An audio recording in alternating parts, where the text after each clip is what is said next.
hagamos una muy breve pausa, pero la premura del tiempo casi ha sido.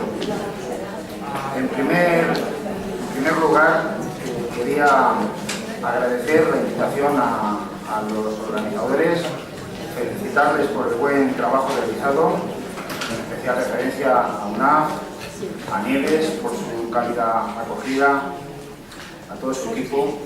Felicitar igualmente a todos los ponentes. Tengo la suerte, el privilegio de poder sentarme en la última posición, en la última mesa, y eso me permite tener una perspectiva de cómo ha ido evolucionando las jornadas. En cualquier caso, han mostrado ser de la máxima calidad, primeros espadas, como digo, y compartir temática, foro y mesa supone un verdadero placer para el Cuerpo Nacional de Policía que humildemente representa. Dice el epígrafe de las jornadas una mirada profesional. Yo me planteo si esa mirada profesional, ¿hacia dónde miramos? Yo creo que no debemos quedarnos mirando lo que hemos hecho, sino lo que queda por hacer, que es mucho.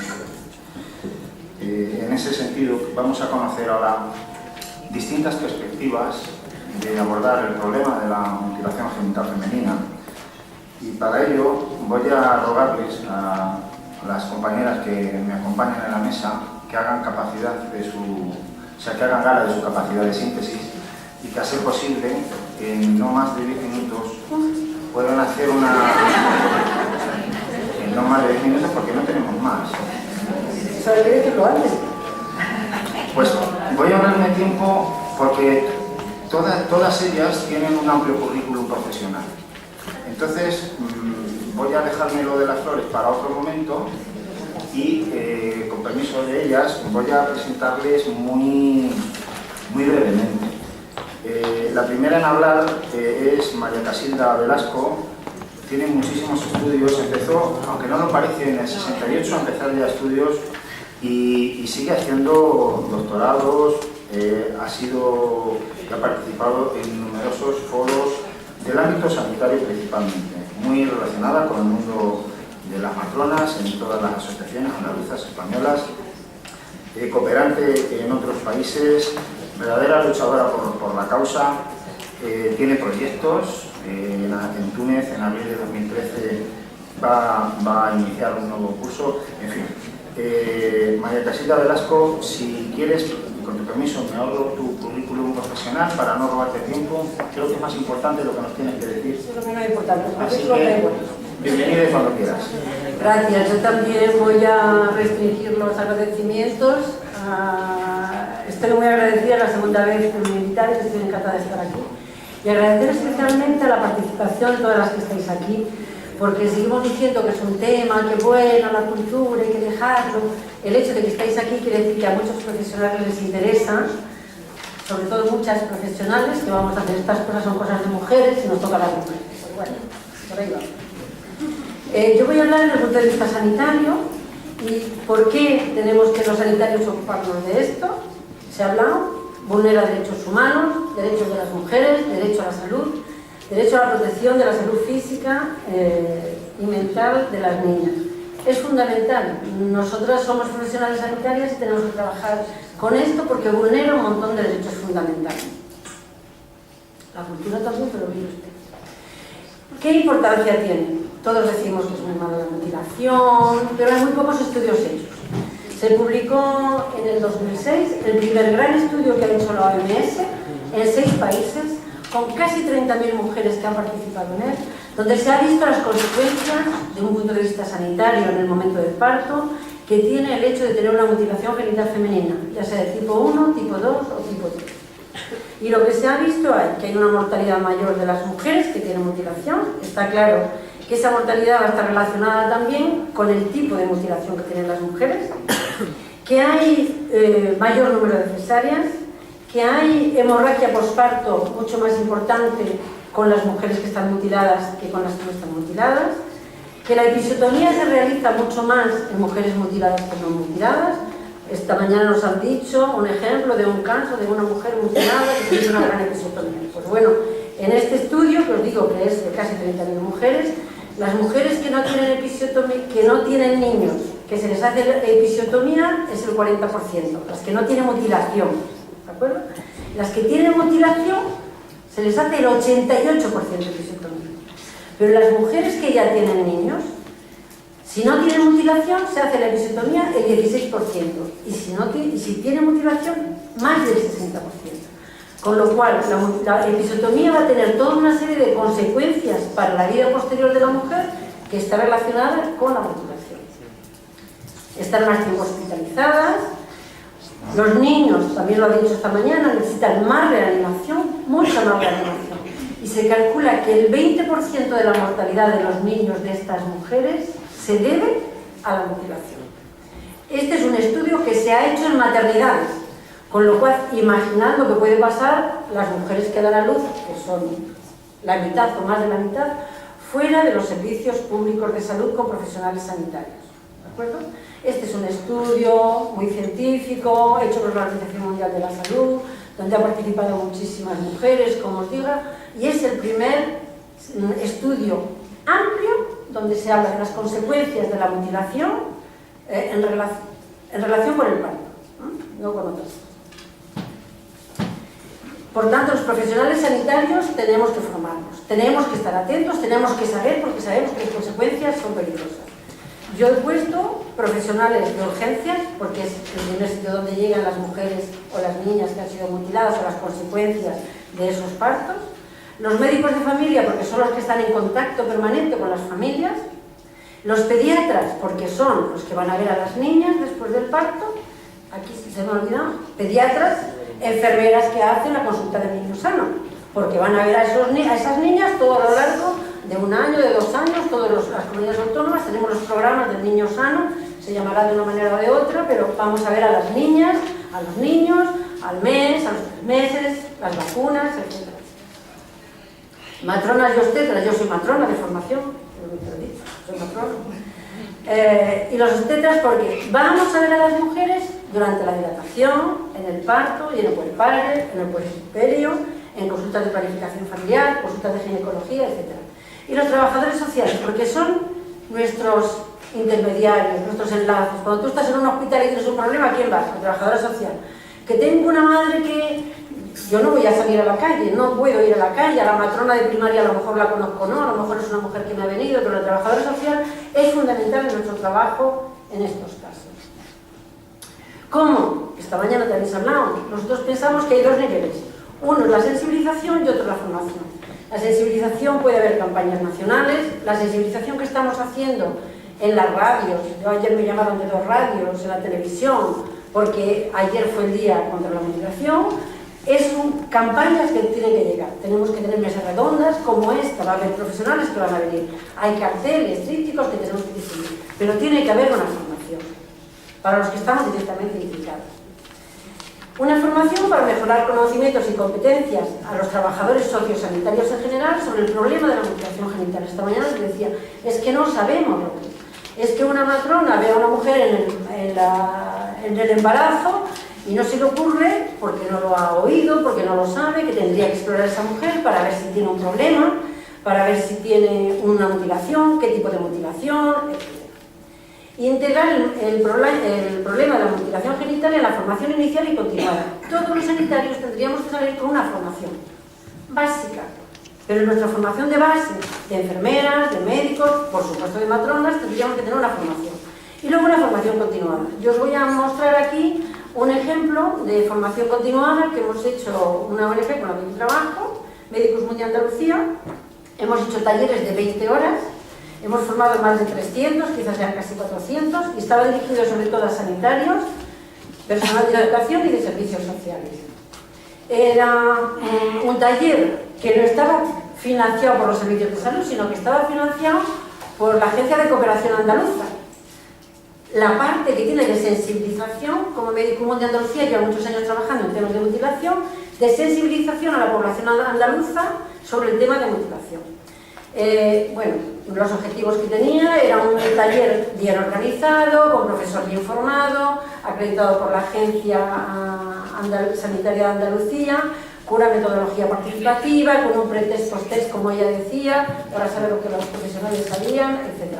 Digamos que era una formación bien estructurada y que la gente la hacía, vamos, tuvimos mucha demanda.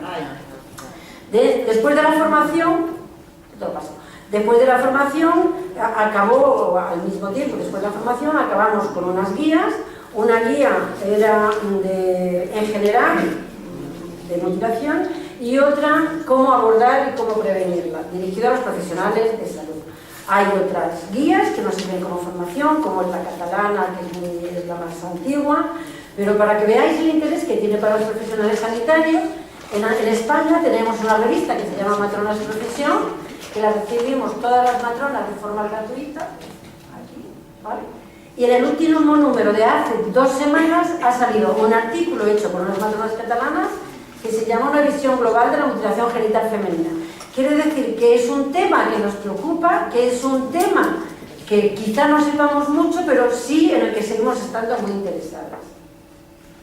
Para deciros, la formación, desde el año 90 y algo, la Organización Mundial de la Salud tiene guías para profesionales, guías para médicos, enfermeras y matronas, guía para los profesores que enseñan, etc.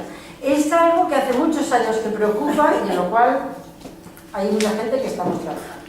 Tenemos que saber también, cuando nosotros hacemos la formación a los sanitarios, para qué se la hacemos. Hay sanitarios que a lo mejor van a hacer prevención y tenemos que darles elementos de cómo las mujeres o los hombres africanos pueden entender cómo tenemos que explicar, cómo tenemos que transmitir. Yo siempre digo que en Europa, para trabajar con mujeres africanas, tienen que ser otras mujeres africanas. Eso por supuesto. Eso por supuesto. Pero yo en mi consulta puedo hacer cosas, porque la mujer viene a mi consulta de embarazo y puedo hacer cosas y tengo que tener elementos, dibujos, imágenes para enseñarle a ella. Pero cuando queremos trabajar mucho más allá de la consulta que yo tengo o de la consulta de la niña, tiene que ser mujeres africanas.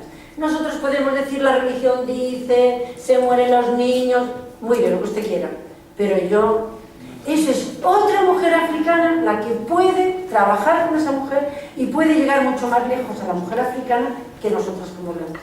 Pero nosotras, europeas, sí que tenemos obligación en nuestro trabajo diario de trabajar con esas mujeres. ¿Dónde hacer la prevención? ¿En qué momento hacer la prevención? Hay varias etapas, lo he puesto varias etapas.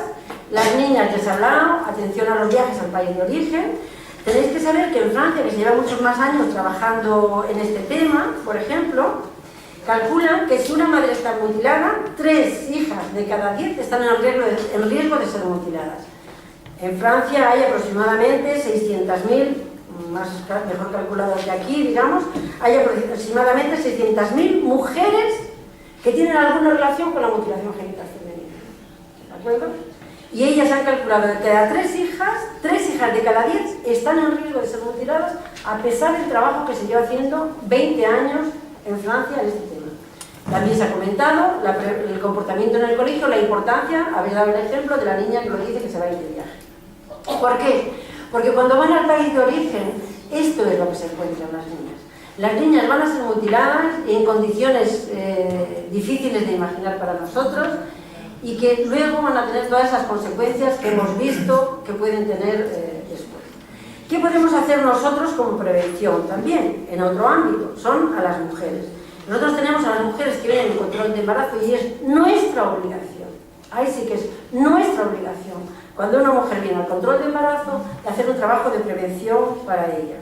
Porque tiene todos estos problemas que hemos visto en el momento del parto, porque la mujer puede tener problemas ya durante el embarazo, infecciones de orina, infecciones vaginales, que nosotros pensamos que puede ser del embarazo, pero es por el embarazo y la mutilación. Y nosotros tenemos que estar atentos y saberlo. Porque a lo mejor vamos a hacer una exploración vaginal sin saberlo y podemos hacer mucho daño. Cuando no era necesaria hacer esa exploración, tenemos que saberlo previamente.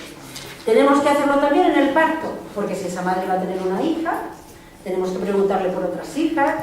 ¿Por qué? Porque a lo mejor nadie se lo ha preguntado antes. A lo mejor la matrona del embarazo no lo sabía, no lo ha preguntado. Nosotras en el parto, si somos las que estamos sensibilizadas, tenemos que hacerlo. para luego avisar a la matrona de puerperio, para comunicarlo a la enfermera de pediatría, a la pediatra, etc. Los servicios sociales, que son fundamentales, y la Asociación de Mujeres Africanas. Es la base. Para luchar en nuestro país contra la mutilación genital femenina, la base son las asociaciones de mujeres africanas. Porque ellas son las que están cerca, ellas saben el lenguaje que hay que utilizar, ellas saben cómo hacerlo. Ella decía, estamos en Europa y sí, pero cuando vamos a nuestro país es distinto. Yo he vivido muchos años en África y yo es que entendía hasta que hicieron la mutilación, porque decía, ¿cómo lo van a hacer? Cuando a mí me dice un maestro, que es el hijo del jefe, Casilda, yo te lo voy a explicar. Ha venido el jefe y me ha dicho, o mutilas a tus niños o lo hacemos nosotros. ¿Yo qué hago? En un momento, hace muchos años, donde no había una ley. Pues yo he cogido a mis niñas, las he llevado a la capital, a un centro de salud, les ha puesto anestesia, se lo han hecho pequeñito, se lo han hecho bien. ¿Qué iba a hacer? ¿Que me la cogieran por la noche los viejos y la cortaran de cualquier manera? Y tú te quedas ahí descolocada.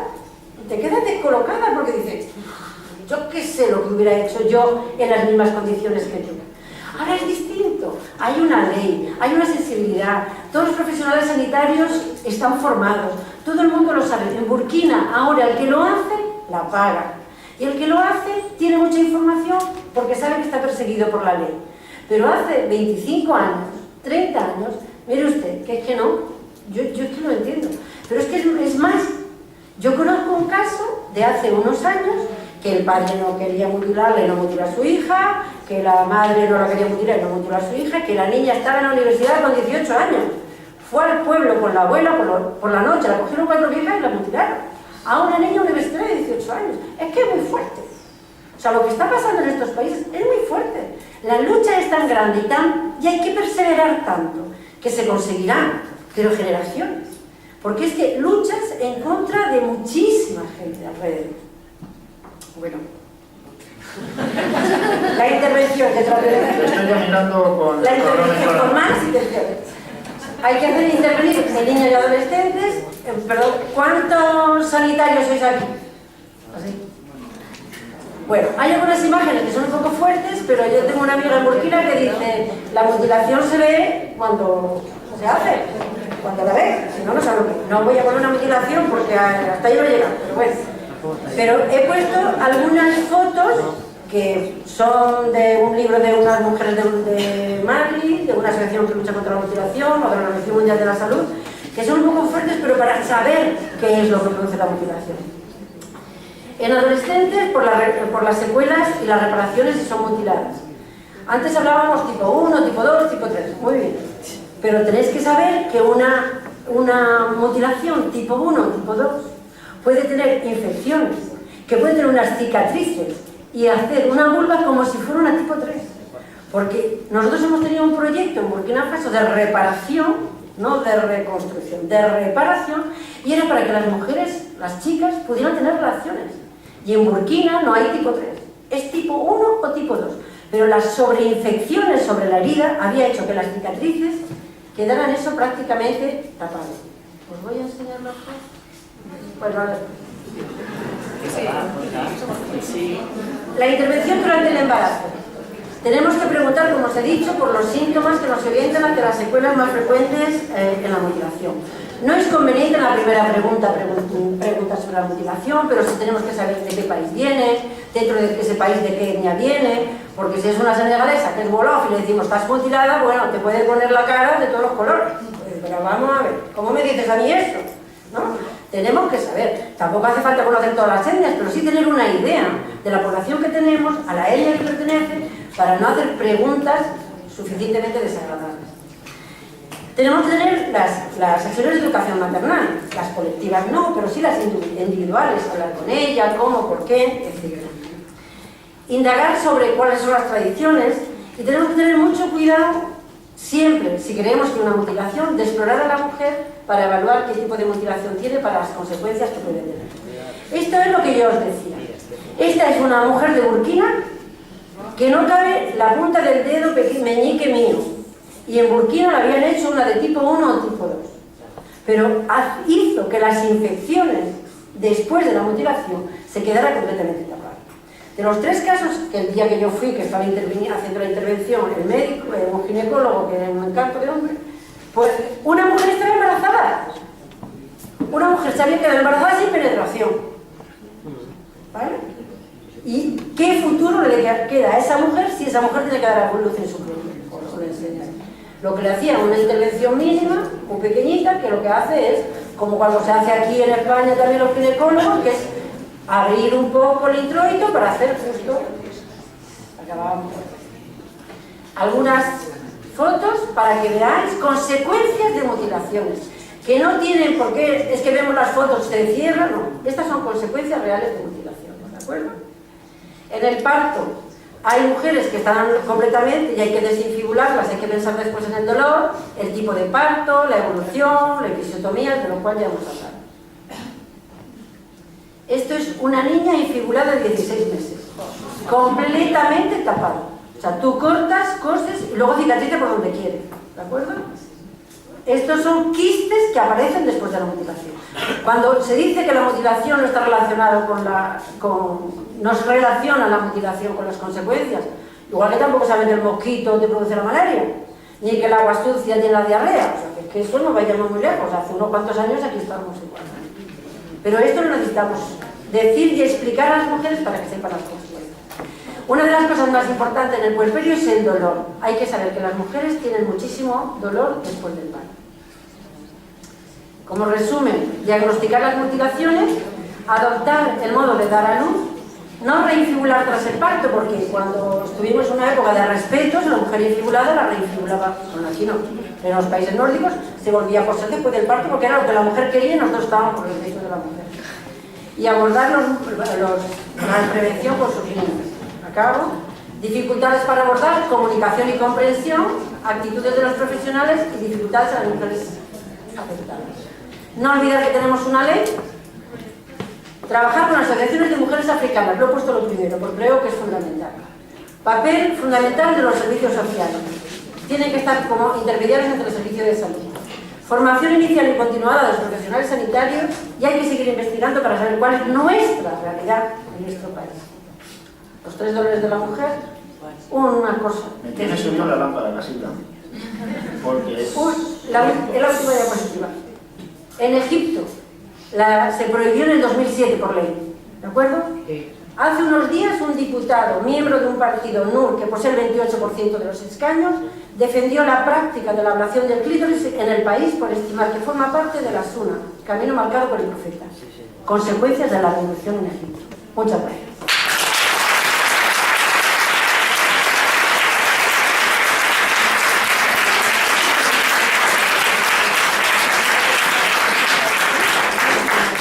Muchísimas gracias, Casilda, y qué lamentable no tener más tiempo para que nos puedas deleitar más con tu experiencia. Bueno, pues seguidamente, sin más dilación, darle la palabra a doña Julia Ropero, que es una experta en el marco normativo, profesora titular de Derecho Penal y doctora en Derecho por la Universidad Complutense de Madrid. Insisto en rogaros, por favor, que en la medida de lo posible podáis hacer la exposición de la forma más resumida posible. Pues Julia, bienvenida a muchas gracias. Hola, buenos días a todos. Creo que se oye bastante bien desde aquí. Y a todas. Y a todas. Muy bien, muy buena presentación, ¿eh? Lo tengo grabado en el subconsciente, ¿qué se le va a hacer? Son muchos años de cultura machista. A todos y a todas. Bien, voy a intentar, yo tengo aquí una serie de diapositivas que son una especie de la guía de mi exposición, pero voy a intentar hacerlo de una forma un poco más amena y además voy a intentar hacerlo de una forma más rápida, a ver si nos sale. Y además voy a intentar manejar el mando a distancia, que esto es todavía más complicado. Es así de complicado. Pero paso aquí. ¿A dónde? ¿Mi pen? No.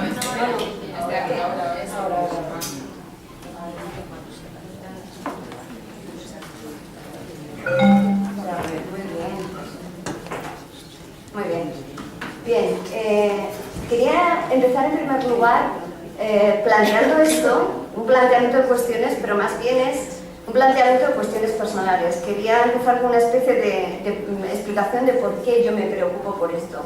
Yo soy profesora, soy investigadora de Derecho Penal y desde luego este tema me interesa desde el ámbito del Derecho Penal, pero por supuesto me interesa también, como a todos los que estamos aquí, como personas, en la medida en que, bueno, pues queda claro que este tipo de prácticas afectan de una forma grave a los derechos fundamentales y es por tanto una cuestión de interés general de cualquier persona preocupada por este ámbito.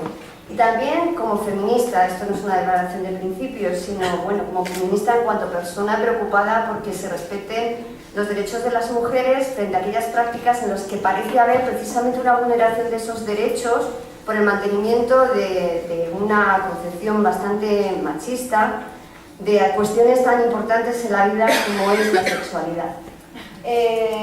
La verdad es que de este tema, la primera vez que yo oí hablar de este asunto fue hace muchísimos años, en los años 80, viendo un documental y aquello pues, se corresponde con la realidad, no solo en España, sino en Europa, sobre la comprensión que teníamos de este asunto, pues como algo exótico, algo lejano, algo que se realiza en una aldea africana perdida y que nadie conoce.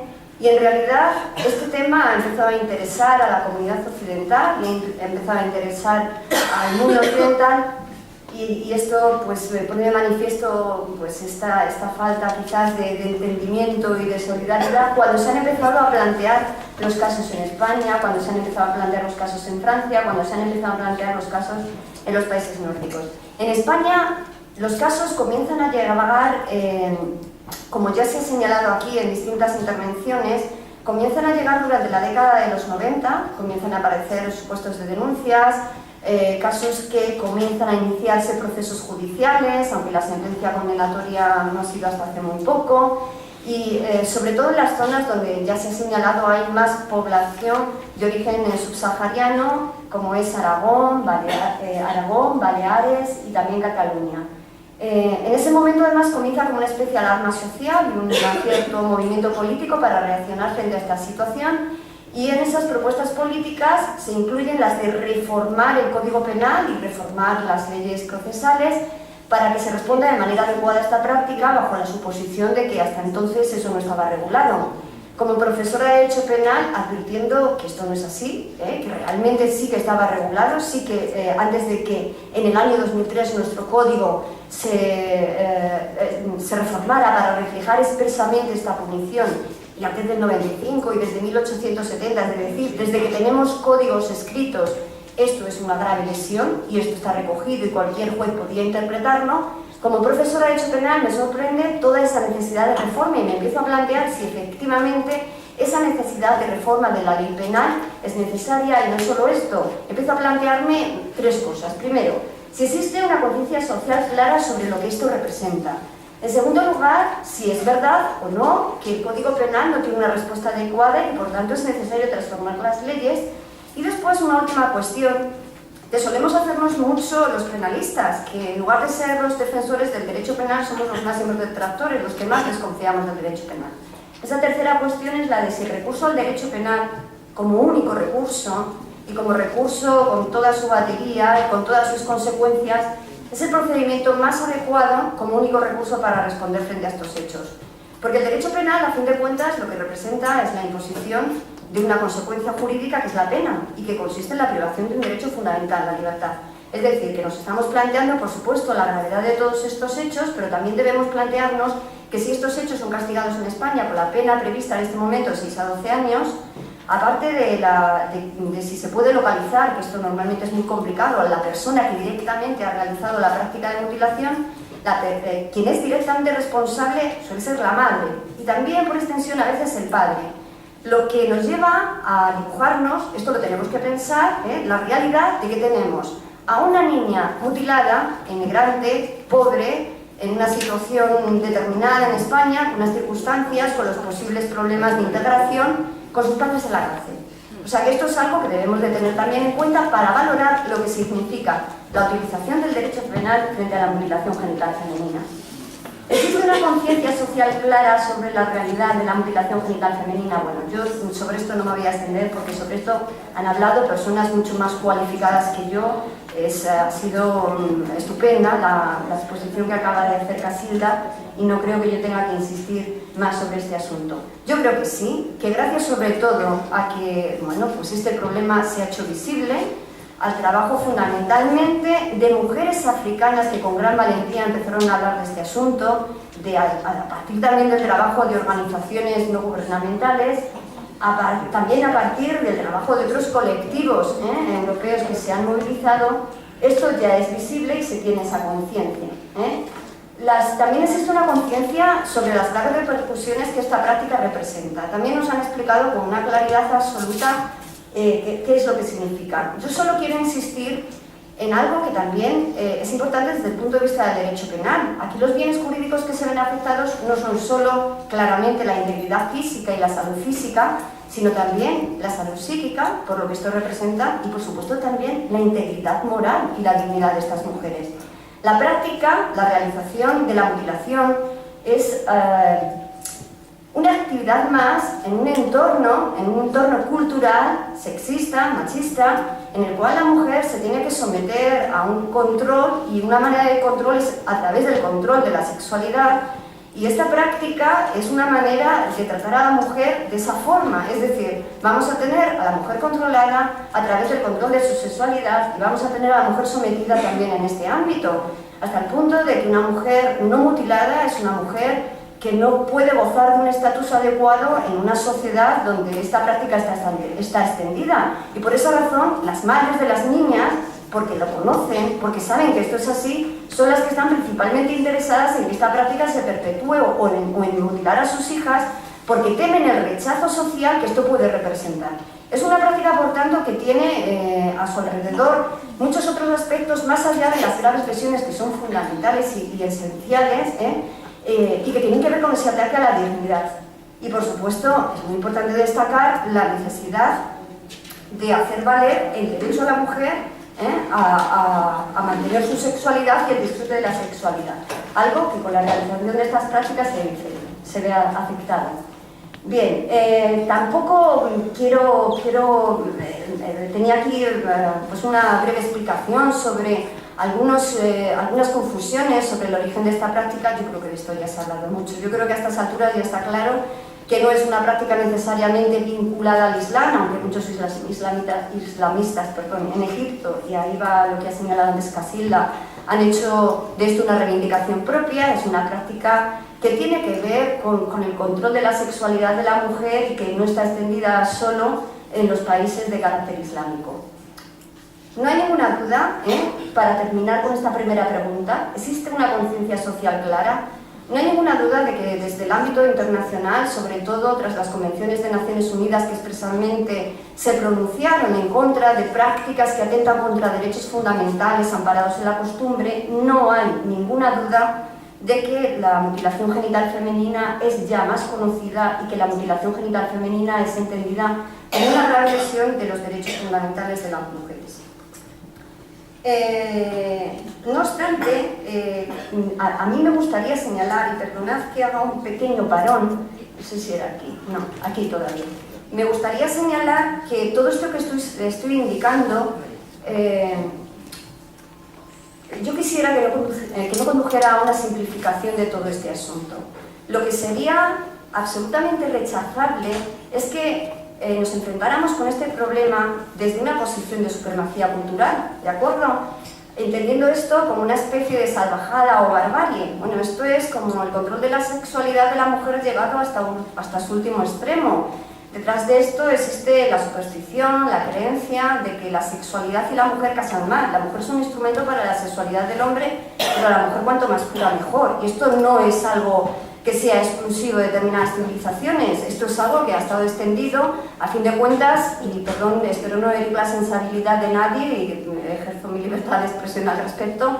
En la religión católica el ideal de la mujer es la Virgen, que está imbuida de pureza y que no tiene derecho a la sexualidad. Y durante el nacionalcatolicismo en España, cualquier tratado de Pilar Primo de Rivera desde la sección femenina orientando a las mujeres como deberían de ser con sus maridos, aclaraba de manera explícita que la mujer debía de permanecer impasible, aguantar las satisfacciones sexuales de su marido, o sea que todo esto no es algo ajeno a nosotros, por supuesto está llevado a su último extremo, pero cualquier acercamiento desde una posición de supremacía a este asunto nos puede conducir al fracaso. Existe una respuesta del derecho penal, no sé cuánto consumo, no sé qué antes nada. ¿Me quedan como 5 minutos o así? Existe una respuesta del derecho penal. Como me dicen que me quedan 3 minutos, vamos a hacer una cosa. Voy a pasar del proyector, porque es que esto del proyector te obliga a ir. Entonces voy a pasar del proyector y les voy a contar directamente la historia. Porque si no, sí que me voy a extender, si quiero pasar todas las diapositivas, y además ya estaré ya agobiada. ¿Existe una respuesta del derecho penal frente a la mutilación genital femenina? Sí, claramente, y lo habrán explicado en el artículo 149, que regula las lesiones más graves. ¿Existía antes de la reforma de 2003? Sí, existía, porque antes de la reforma de 2003, el artículo 149 ya se refería a las mutilaciones. No expresamente a las mutilaciones genitales femeninas, pero estas son unas formas de mutilación y, por tanto, claramente ningún juez en España podía alegar que tenía dudas sobre esta aplicación. ¿Es, por tanto, la reforma una tontería? Bueno, yo creo que no. Yo creo que señalar expresamente que efectivamente la mutilación genital femenina es una lesión de las más graves tiene un efecto simbólico muy importante y es que contribuye a concienciar de una manera más clara sobre este problema y contribuye también a clarificar de cara a que la norma sea conocida cuál es la situación del derecho penal español frente a este asunto. Pero la respuesta del derecho penal es una respuesta incuestionable. También en el año 2005 se reformó la Ley Orgánica del Poder Judicial de tal manera que el artículo 23, que es el que regula la competencia de los tribunales españoles, ahora, desde entonces, permite que en España también se puedan juzgar todas aquellas mutilaciones que se realizan en el extranjero.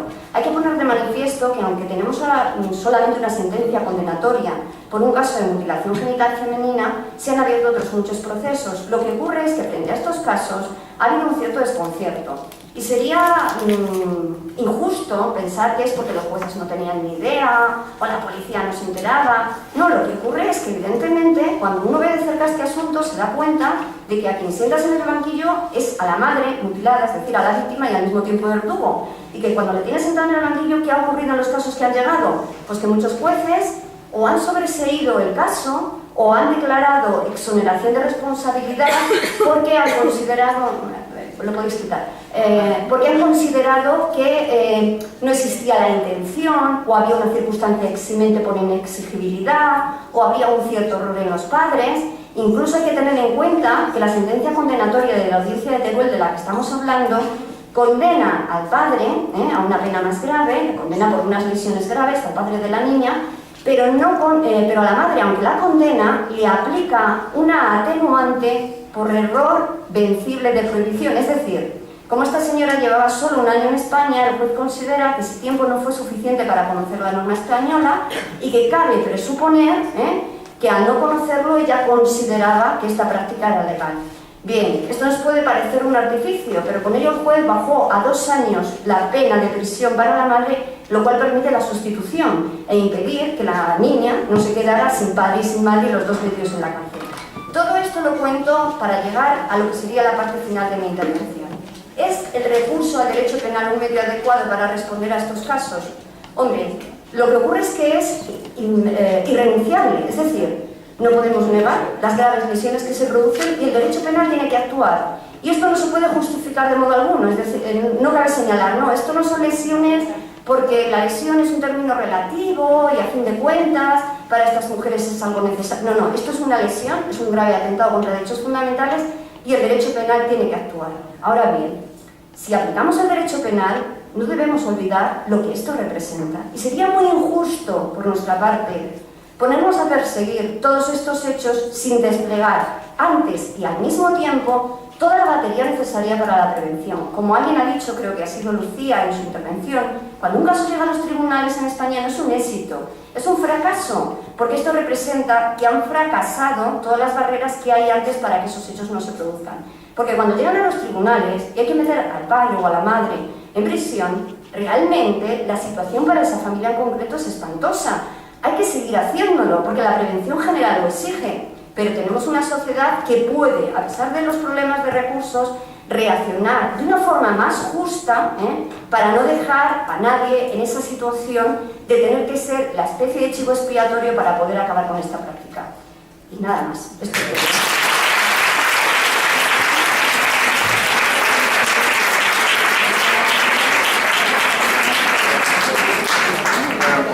Muchas gracias, Julia, por tu maravillosa exposición de la perspectiva jurídica del fenómeno.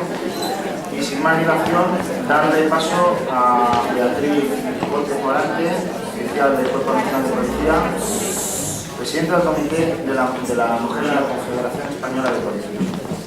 Pues igualmente, Beatriz, bienvenida y cuando quieras, muchas gracias. Hola, buenos días. En primer lugar, y ahora la invitación a estas jornadas, porque realmente cuando me llamó Nieves, sobre todo una llamando cooperante, porque ya he hecho alguna acción benéfica, aunque no tenga nada que ver con la policía en este sentido, cuando me llamó Nieves me planteó la duda de decir, es cierto, como ya sabéis, que en el Cuerpo Nacional de Policía no existe ningún protocolo de actuación. Vamos a investigar cuántos casos ha habido y en ese momento yo insto a todas las delegadas del Comité de la Mujer a nivel nacional y digo, venga, vamos a ver cuántos casos ha habido, qué procedimiento policial se ha llevado a cabo y yo pues los pongo.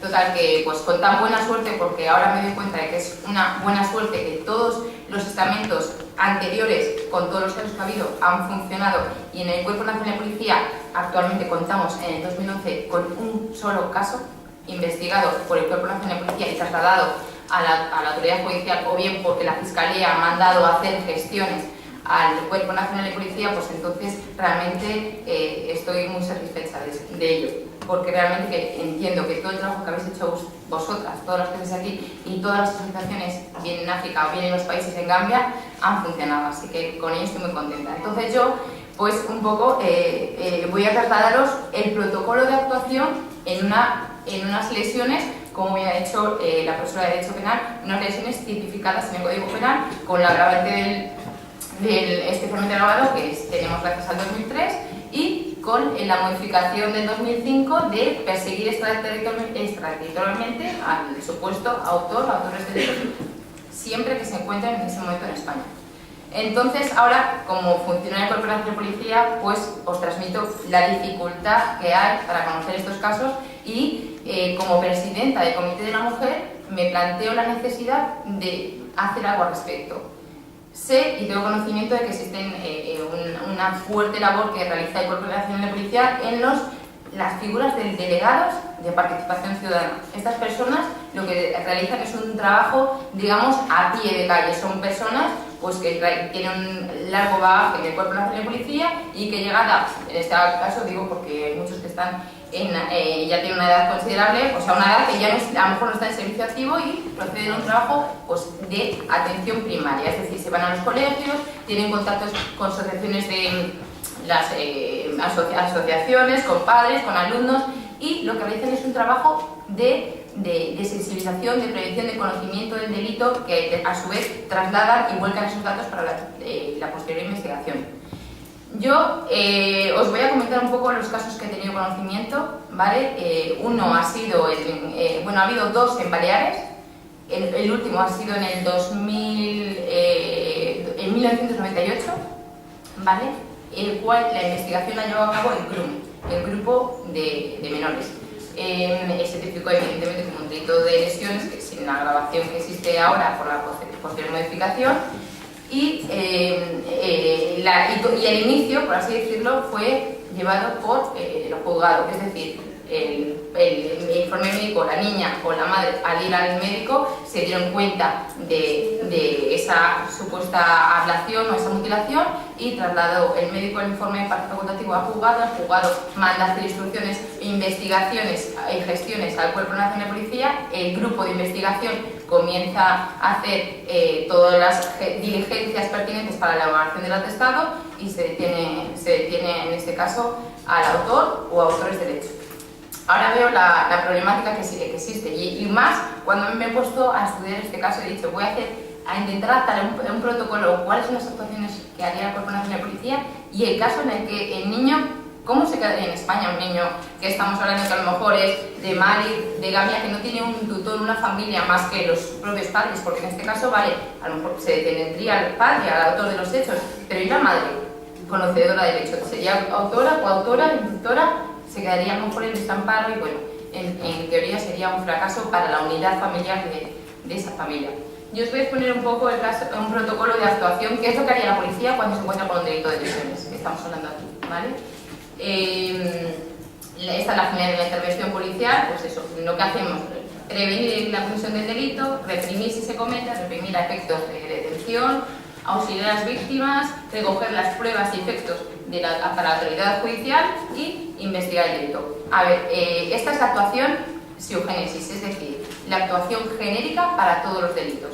Ahora vamos a adentrarnos un poco en el delito, la intervención policial en los 10 pasos, que es un poco lo que he expuesto antes, y nos vamos a adentrar un poco en este tipo de lesiones, ¿vale? ¿Cómo puede iniciarse la actuación policial? Bien, por la llamada a sala 091. Evidentemente no podemos hablar de casos porque no existen, pero si existiesen, ¿cómo sería esa actuación? Se daría la llamada a sala 091 a la dotación actual policial, de la dotación policial actuante, perdón. En ese caso, se trataría a unos funcionarios uniformados o no uniformados y presentarían al autor o a la víctima, en este caso, por la llamada del requiriente. La otra forma de iniciarse puede ser que la víctima se persone en dependencias policiales. Supuesto irreal, pero bueno, que se persone en dependencias policiales y en ese momento se trasladaría al GRUME, al Grupo de Investigación de Menores. El GRUME, en el primer momento que llega al GRUME, daría lugar a comunicación a Fiscalía, ¿vale? Para posibles situaciones de desamparo y investigación y para el reconocimiento fotográfico de las zonas íntimas que es necesario hacerlo desde el médico forense. Si es mayor de edad, se trasladaría al SAPA, Servicio de Atención a la Familia o al Servicio de Atención a la Mujer, que hay en todas las dependencias policiales a nivel nacional.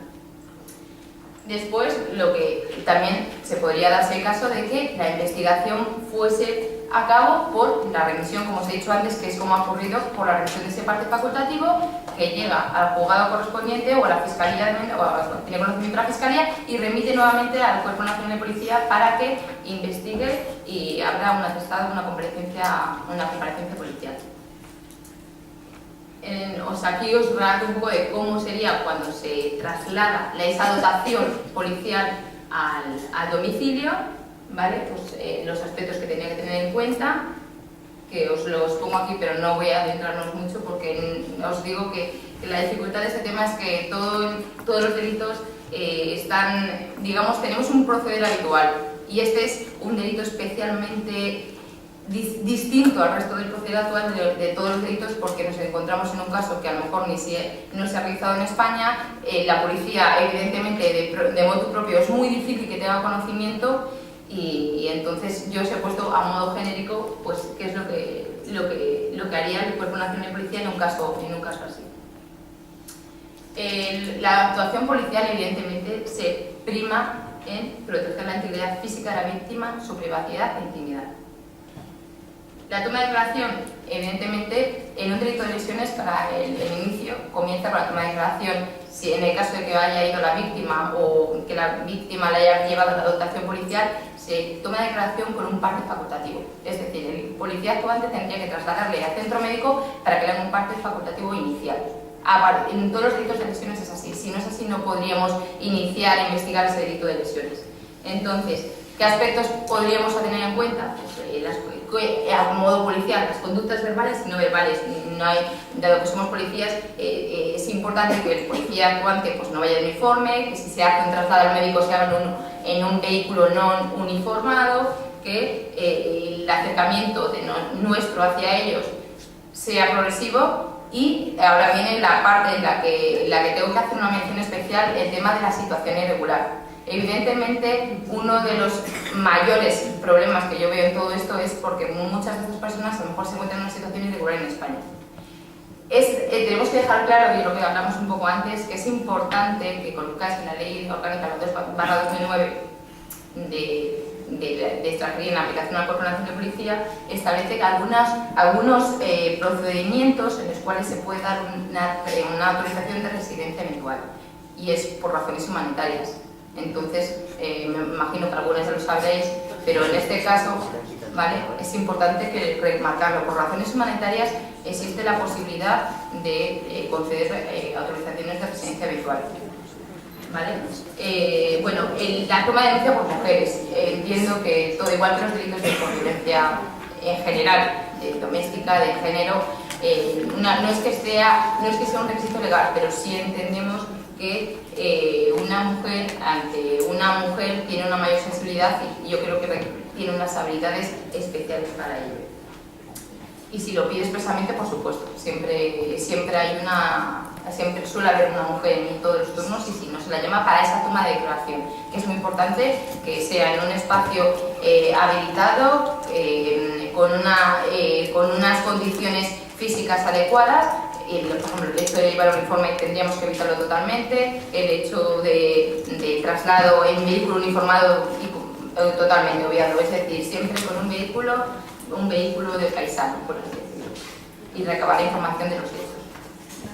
Si la víctima es mayor de edad, bueno, aquí es también importantísimo, normalmente estas víctimas suelen ser o no conocer el idioma español, llamada intérprete en caso necesario, ¿vale? Posible sentimiento de vergüenza, valorar cuestiones culturales, empatizar con la víctima, obtener solo la información esencial y procurar un trato esmerado. Y si es víctima menor de edad, pues solicitar el intérprete, comunicar a Fiscalía de Menores. El primer paso, cuando a nosotros nos llega un menor por cualquier tipo de motivo, lo primero que tiene que hacer el grupo de actuación o el grupo policial actuante es comunicar a Fiscalía. Posibilidad de presencia de un adulto para la toma de declaración. Es cierto que en la mayoría de los delitos es necesario y casi un requisito legal que en la toma de declaración estén en presencia, para la toma de declaración estén presentes un tutor, un representante legal o los padres. En este caso, si los padres son posibles autores, podrían estar presentes, y aunque estén implicados en el mismo hecho, siempre se haría de forma separada, ¿vale? Entonces, pues en este caso sí se podría tomar la declaración al menor solo, sin nadie. El hecho, bueno, si quieres, vale, bueno, el hecho de explorar independencias policiales, y así como el reportaje fotográfico que voy a ir después, no es recomendable hacerlo en zonas íntimas, ¿vale? Para eso es necesario pedir autorización judicial y que lo haga un médico forense. En víctimas adolescentes, bueno, la actuación policial. Aquí es lo que os decía antes. En todos los casos que se han dado y que se diesen en este tipo de delitos, dado que suelen ser víctimas, mujeres que irían al SAM, Servicio de Atención a la Mujer, o menores, grupo de menores, irían a cualquiera de estos dos grupos, ¿vale? Entonces, remarcar un poco lo que he dicho antes. El traslado al centro médico, si en parte facultativo es delito de lesiones, no podemos seguir actuando. Necesitamos uno inicial. Aunque posteriormente el juez mande otro al médico forense y se repita esa diligencia, el inicial sería la base. La comunicación, el traslado nuevamente al CRUME para tomar declaración, el inicio del atestado, la detención de los padres o familiares, si se encuentran en España y procede, después de la investigación que llevaría a cabo el grupo de protección de menores que está dentro del CRUME.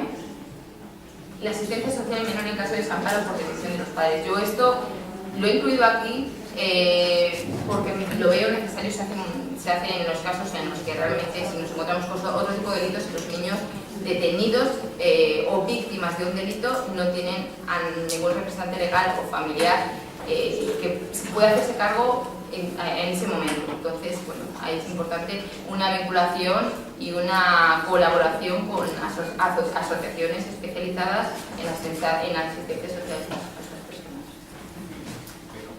Y la revisión del atestado.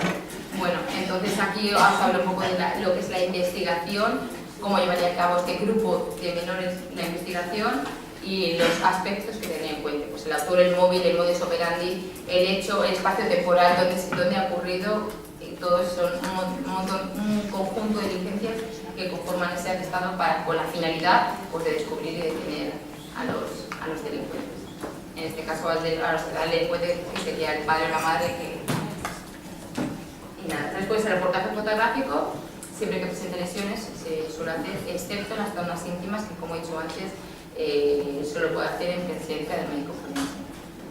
Y los instrumentos utilizados, si el delito se hubiese cometido en España, esos instrumentos serían medio de prueba para después la autoridad judicial.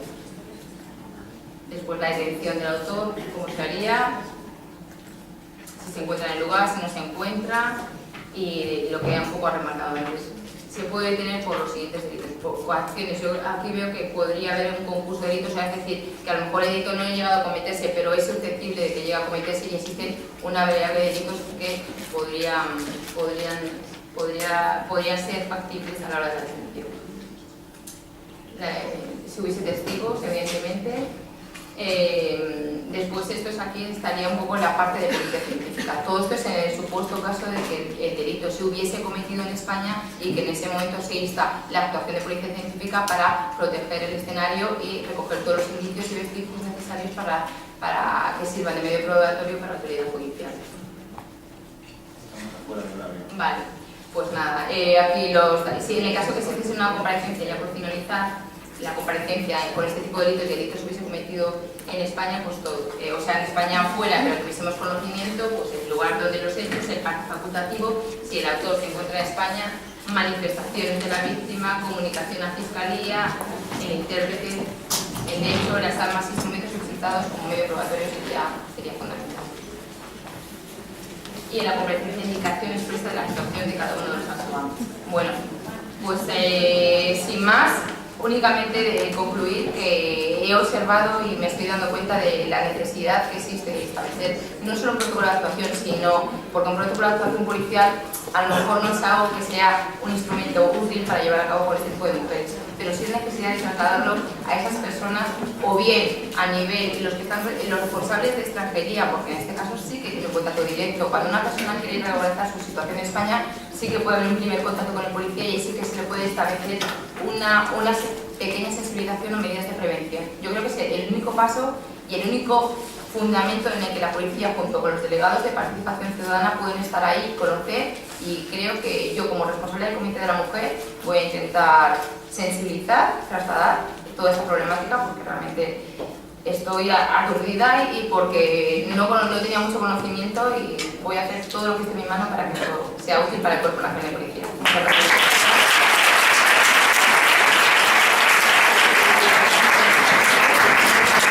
Bueno, muchas gracias, Beatriz. Estamos ya fuera de tiempo. Sí me gustaría hacer unas reflexiones a modo de conclusión, aprovechando que es la última mesa, para que, aunque no podamos debatirlo en la sala, ya me gustaría que fuera un dinámico debate, dejarlas y que nos vayamos con ellas, porque a lo mejor avanzamos algo más. En primer lugar, creo que es muy importante resaltar el importante e imprescindible trabajo que hacen todas las asociaciones y organizaciones, gracias a las cuales nos llega la realidad del problema. Realidad que está bastante oculta. Nuestras estadísticas no reflejan los datos reales. Como siempre, es un buen momento para hacer bien las cosas, o mejorar. Creo que debemos reflexionar desde el epígrafe con el que arrancan las jornadas, una mirada profesional, y, si somos sinceros, no mirar hacia el pasado, hemos hecho, hemos formado, todo eso está muy bien, pero el problema está ahí y debemos seguir haciendo cosas. Y peor que unos pocos hagan cosas mal, es que muchos buenos miremos para otro lado. Las cifras son escandalosas. La motivación, el marco normativo nos ampara. Está ahí la ley, muy bien, pero siguen dando los casos. El Código Penal va a castigar, a lo mejor va a intimidar para que no se haga, pero debemos prevenir y tenemos que hacer muchas cosas. El Cuerpo Nacional de Policía no tiene un protocolo específico sobre esto, tomamos nota, seguiremos avanzando. La motivación se justifica con motivos religiosos, pero se justifica, y otros motivos, tradición, pero en realidad, como bien decía Julia, ¿qué es la mujer? Un instrumento sexual, el control sexista del hombre. Ayer hablaba Rebeca Kisser, el hombre llega cansado y a lo mejor a la mujer le apetece sexo. que se corte el pito. ¿Os imagináis? Perdonad un poco, pero es que el control siempre se hace en la mujer, ¿no? Entonces, ya solamente esto en un hombre yo creo que ni lo reconocería. Hablo como hombre, ni lo reconocería. Entonces, el valor que tenéis las mujeres en reconocer esto, dejando al margen el sufrimiento que padecéis. Hay que seguir luchando. Entonces, hay que hacer muchísimas cosas. Y otra cosa muy importante es que aquí yo he detectado luchas, batallas individuales. Me tiro un poco al barro, pero creo que debe ser así. Batallas individuales. No me vale que el Gobierno de Aragón, el de Navarra, la Comunidad, la Generalitat de Cataluña, y estemos haciendo cosas aisladas. Hay que sumar esfuerzos. Y creo que así avanzaremos un poco más. Lamentablemente, digo, no tenemos tiempo. Me encantaría que, como decía al principio, poder generar un debate. Creo que en esto las mujeres habéis hecho mucho. Me gustaría que hubiera más hombres implicados, porque en definitiva el origen es la mentalidad machista, arrastrada por mujeres, pero mentalidad machista. Sin más, darle nuevamente las gracias a ustedes por estar aquí con tanta atención. Perdone, yo antes de que dé las gracias, porque creo que esto es importantísimo para que dejen de mutilarnos, prostituirnos y matarnos, que empecemos a utilizar, por favor, en estos espacios, lenguaje no sexista. Que no sigamos diciendo nosotros, los policías, todos, mediadores, tutores, los padres, adultos, médicos, los responsables, delegados. Si seguimos así, compañeras y compañeros, estamos contribuyendo con el patriarcado de la manera más civilina que ellos nos lo trasladan. Y es diciendo eso no importa. Pues si no importa, por favor, nombrémonos las mujeres, no solo cuando nos mutilan, nos violan y nos prostituyen y nos matan, sino también cuando somos capaces de pensar, de hablar, de discutir, de trabajar y de cambiar el mundo. Muchas gracias.